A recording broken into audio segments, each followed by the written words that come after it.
दुल्हन सन सजल छी यहाँ लगे छी बड़ निमन।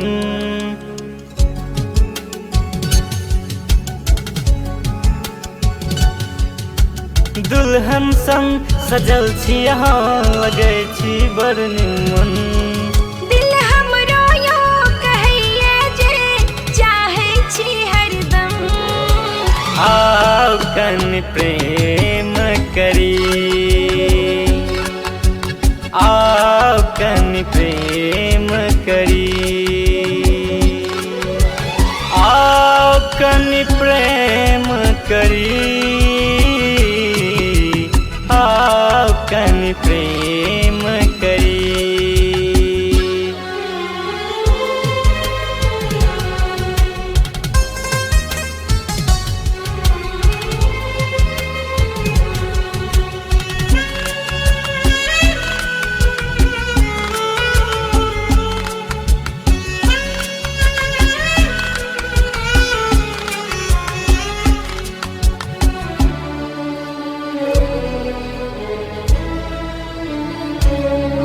की कही हम की गाबी हम एतेक दिन दुख हम बड़ सहलौं। अहाँ के याद में पागल हम दौड़ल भागल आबि गेलौं। अहाँ का सांस हमर जिंदगी हमर मन में अहाँ बसी। कियो सुने जे हमरा हम कोयल सन माधुरी छी। अहाँ के संग नहीं छोड़ सकब जग छोड़ देबै सजनी। आओ कनि प्रेम करी, आओ कनि प्रेम करी, आओ कनि प्रेम करी, आओ कनि प्रेम करी।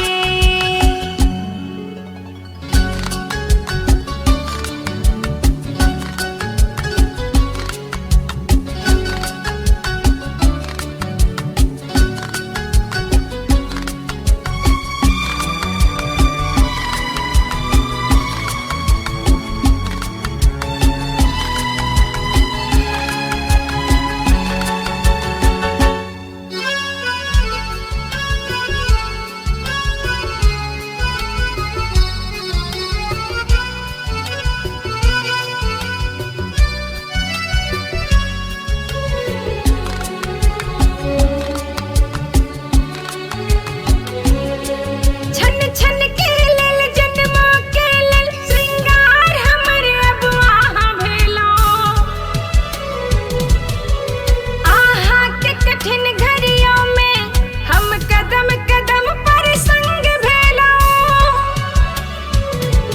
अहाँ के रूप अहाँ के मन हमर सब प्रश्न के उत्तर छी। कियो देखे जे हमरा हमर ख्वाबों में सजल छी।